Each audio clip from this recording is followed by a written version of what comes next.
Hey there. This is the James Show, News Talk 820 WBAP, now on FM at 93.3. I noticed a lot of people have found where they put their foot down.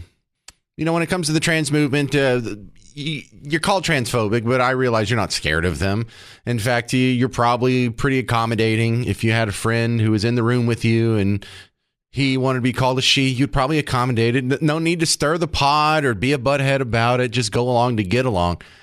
And so it stretches out. Well, can I dress like this in public? Can I dress like this in the workplace? Can I dress like this in, these other situations? And we found the boundaries here. You're not so magnanimous. You're not so tolerant when it comes to these people competing against women in sports. And also this push to go to the bathroom.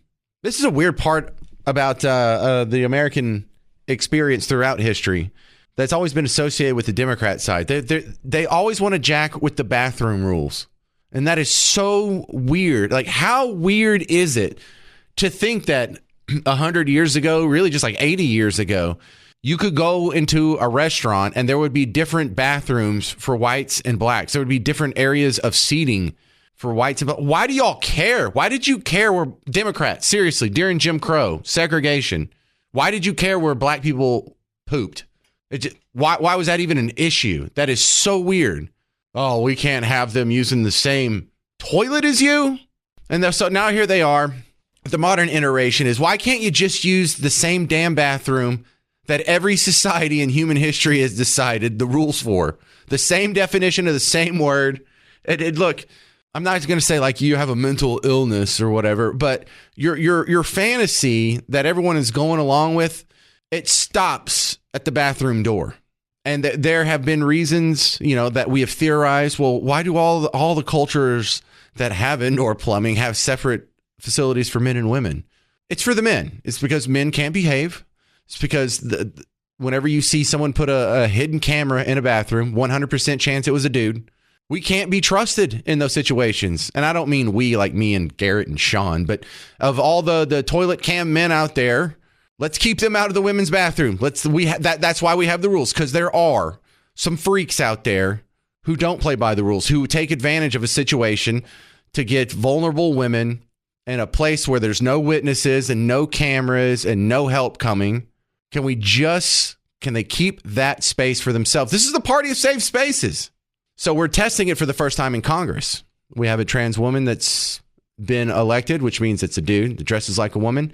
And we have another Congresswoman that's putting her foot down. She's a woman from South Carolina, and she's proposing the bill to make sure the restrooms stay women only. Well, because this isn't manufactured. Like, this is real. It's on the front doorstep. And look, let me just say right off the bat, I am very much a civil rights, civil liberties person. I voted for gay marriage, not once, but twice. I have voted for protections and legislation to protect LGBTQ individuals. Okay. But I, as a woman, draw a line in the sand about biological men who want to force their genitalia, their penises, their junk into our private spaces. And I'm a survivor of rape. I was raped at the age of 16, but also, not just the sexual violence I've endured, but I've endured sexual abuse, and I have PTSD from that abuse. And just the idea that a man would force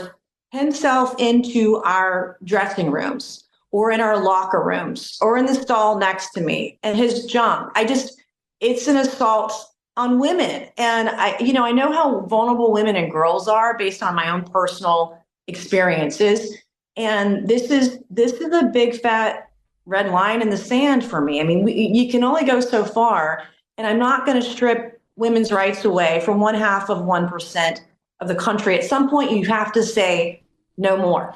Now, in the same interview, she's talking to Phil Wegman from Real Clear Politics. Yeah, like my guy Varney's from. But she goes on, she gives a bunch of examples. Like, this isn't some fantasy. Like, she's not slandering them. This didn't come from a place of hate.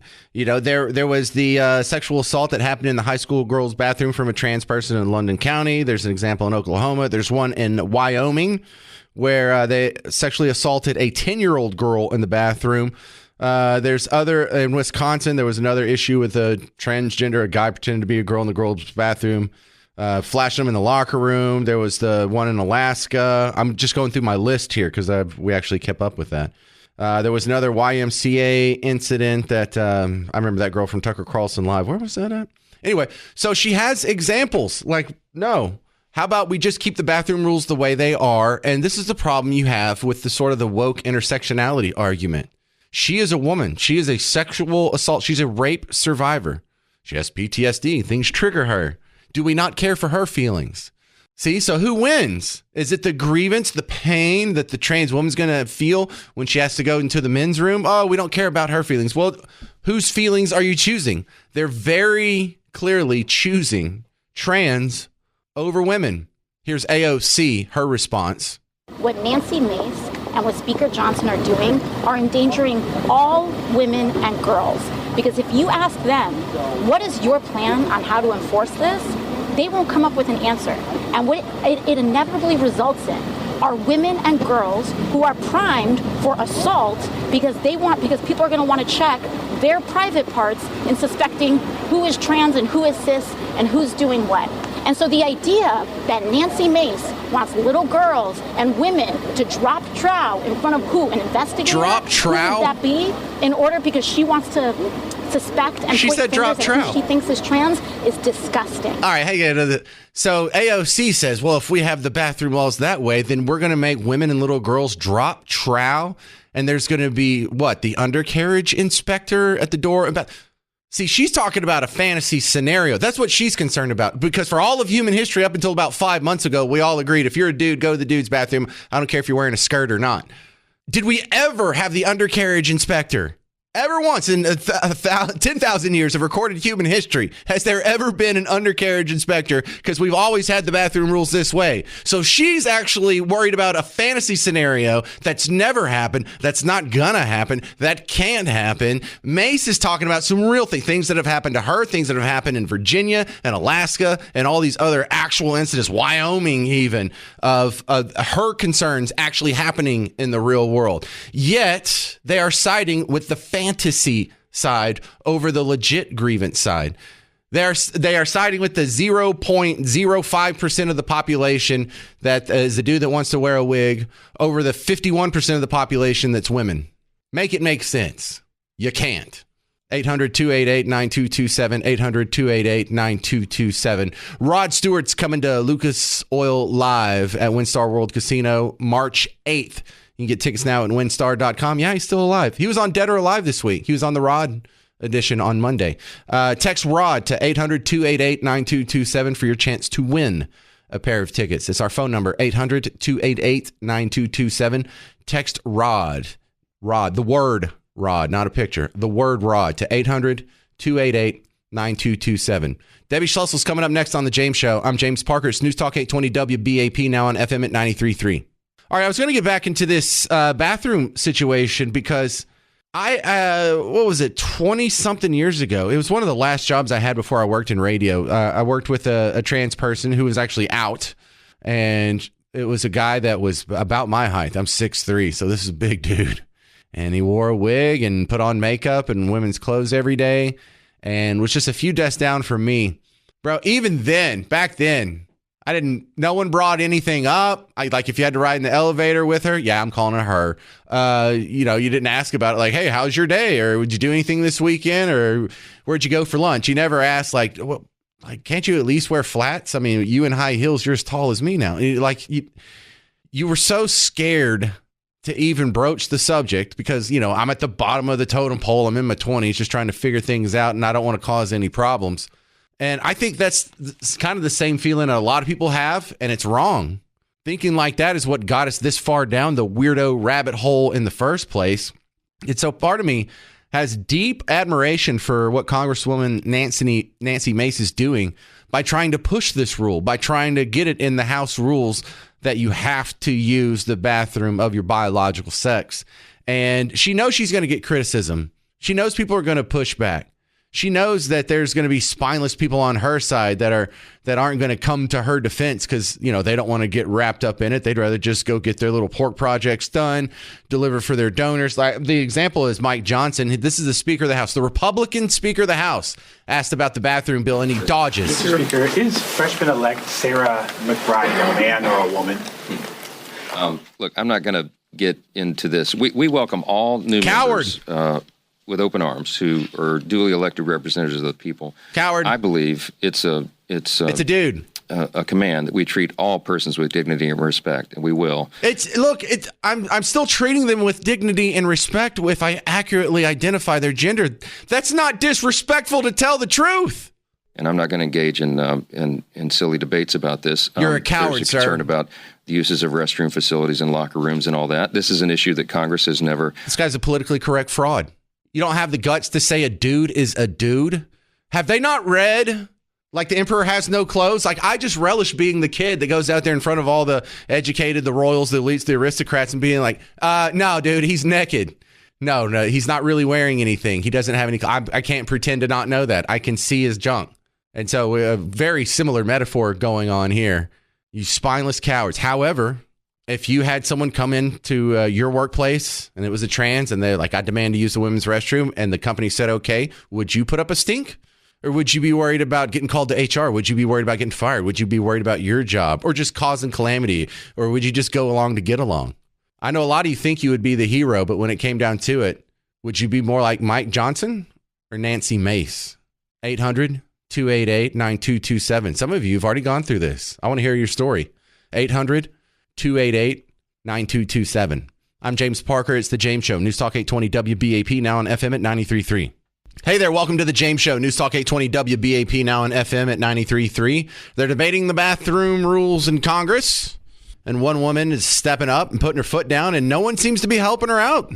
Speaker of the House, who's supposed to be on her side, kind of dodging the question. She's catching arrows. She's catching smoke. I played you AOC. The other one, Katie Couric, had to get on and make a quick little TikTok about, I just can't understand. Why are you so mean? Why can't you respect her feelings? Hey, everyone. I'm just so disappointed that this Nancy Mase, a Republican from South Carolina, is being so rude and,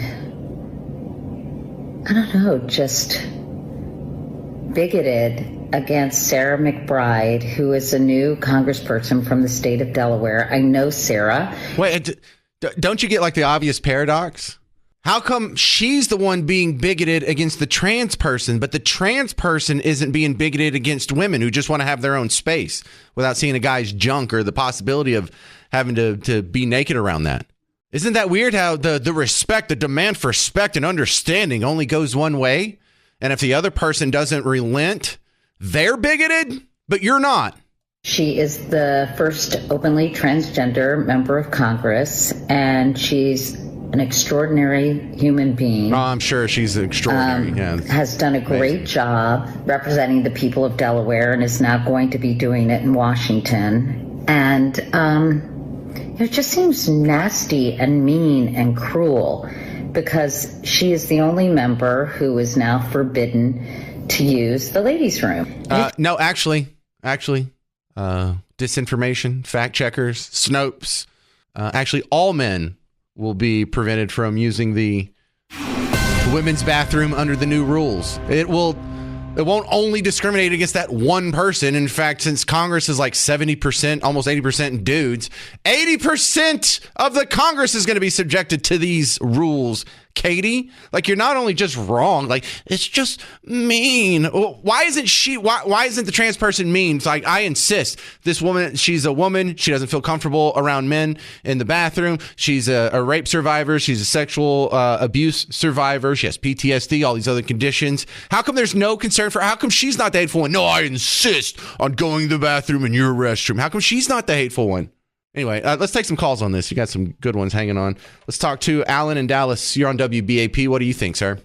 Hey, man, how you doing? Hey, I had a similar situation a couple years ago. I worked for a professional sports team, and we ran into a situation a couple years ago where we had a man that was transitioning to a woman. Long story short, I'm in a lower management position, and I was approached by a female that this person was in there using the ladies' restroom. And that was the first time, situation for me, as you can imagine. So I, turned it over to my immediate, who couldn't answer it for me, what I was supposed to do. Oh, God, and right. It finally got up to the manager of customer service. And basically they said that man that is transitioning into a woman can use the ladies' room, and that an actual female would have to find a restroom somewhere else. Yeah, that's what I'm hearing. Alan, at my wife's work, they have separate restrooms from office to office that have like 2 or 3 toilets in them. They just took all the toilets out of them except for one, and every restroom at her office complex is now a single-use restroom, so you don't have to be for men or women. They just totally dodged the whole thing. Sandy in Dallas, you're next up on WBAP. What do you think? Well, I'm curious as to how do you know, do you go in the bathroom with these people and know that they're male or female in the wrong bathroom? I mean, I'm just curious I'm sure some people, they do know because they're proud and out or whatever. But for the most part, how do you know? Well, I always like that argument, too. Like, it's only a problem for the ones who aren't passable. Right. If you can't use the bathroom of your choice, it means you don't look like a woman and everybody can tell. So either go work on your makeup game or, I don't know, get rid of that 5 o'clock shadow, because I bet you there's trans on both sides of the aisle that use the bathroom of their choice whenever they want, because no one does know the difference. No. But here in this situation, we do know Sarah McBride, birth name not Sarah. That's not a chick. That's a dude. So in the situations where I guess we could apply the rules. I love the AOC fantasy of are we going to have genital inspectors at the doors of all the bathrooms? It's like, have we ever done that in the history of bathrooms? I have to be honest with you. There's other things that are more important than this to worry about.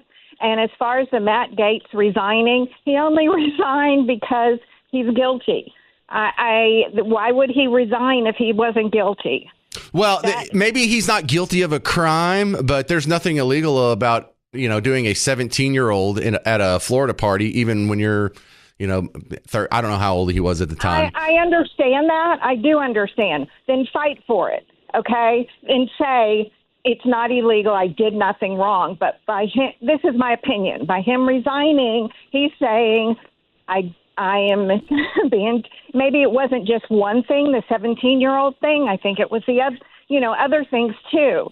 But to me, if he's resigning, then he's.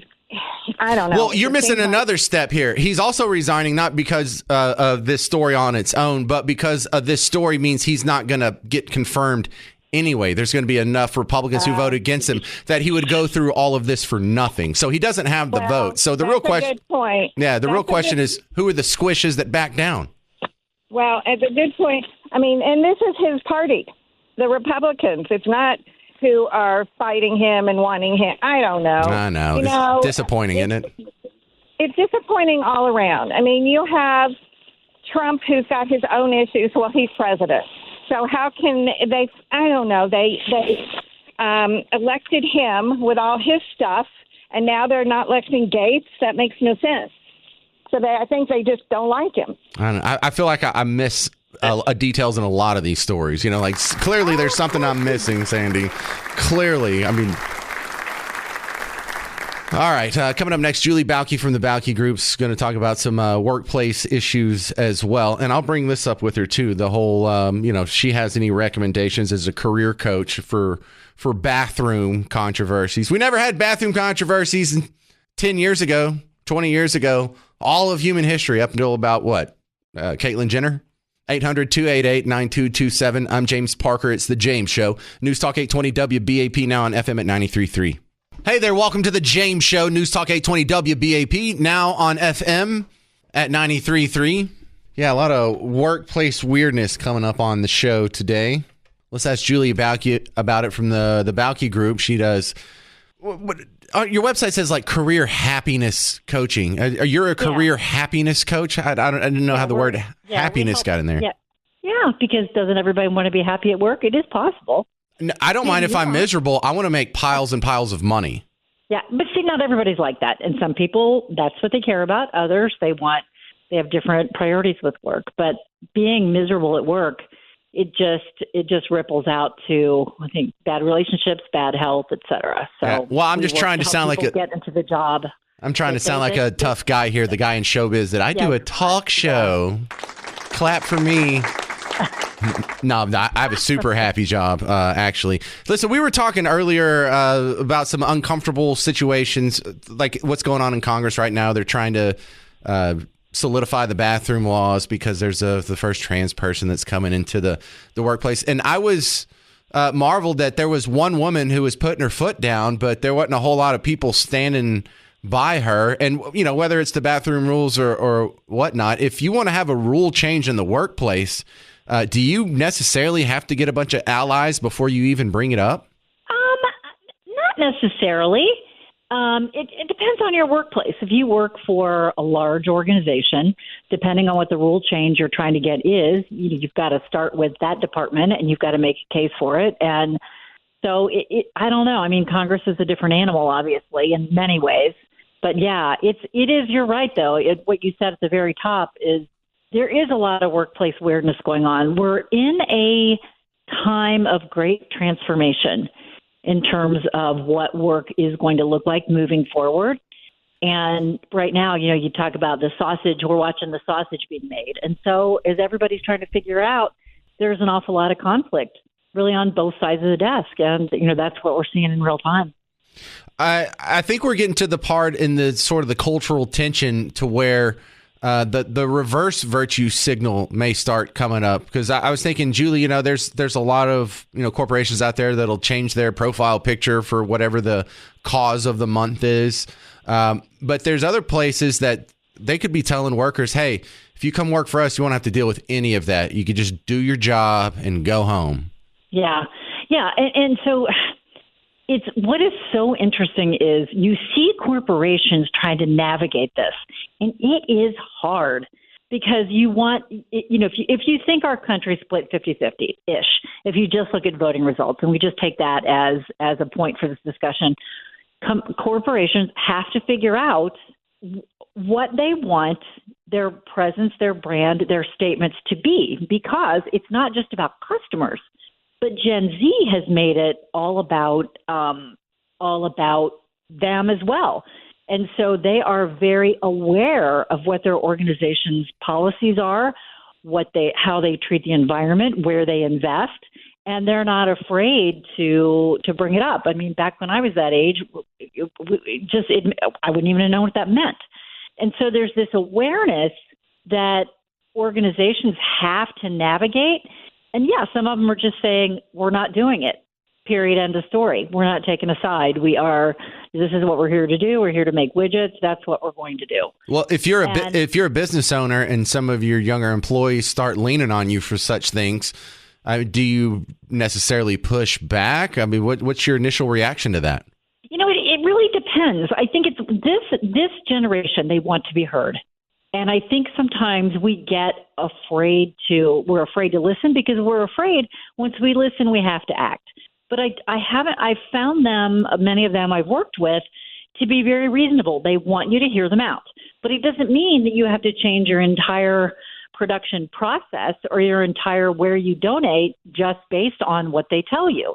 I think every organization has to find a place where a spot where they can feel proud about what their brand is, where because your brand attracts or repels applicants. And so that's a part of it. They've got to consider the entire world when they decide to take a stand. And because no matter what side they take, they're going to be wrong to half the country. So it's challenging. You know, you mentioned a minute ago, there's a recruiting firm or an organization called Red Balloon. And their entire brand is, we're hiring non-woke people for non-woke companies. And so their whole thing is, our customers want people to just come in and do the job. They don't want to get caught up in all this other stuff. And so it's I find that a really interesting niche, And their founder is very outspoken, and he's like, look, we just want to place people in jobs where they're going to work. We don't want we want people who just want to go do the job, where they're not doing all this woke stuff or whatever he says. And so I found that to be a very interesting niche, a very interesting business to pop up in the last, I think, few years. I'm not exactly sure. I've heard of them. Red Balloon. Sure. Yeah. All right, we're out of time. This is Julie Bauke, a career happiness coach, The Bauke Group, Bauke. If you're looking for a new job or maybe even a new career, thebaukegroup.com. Thank you very much.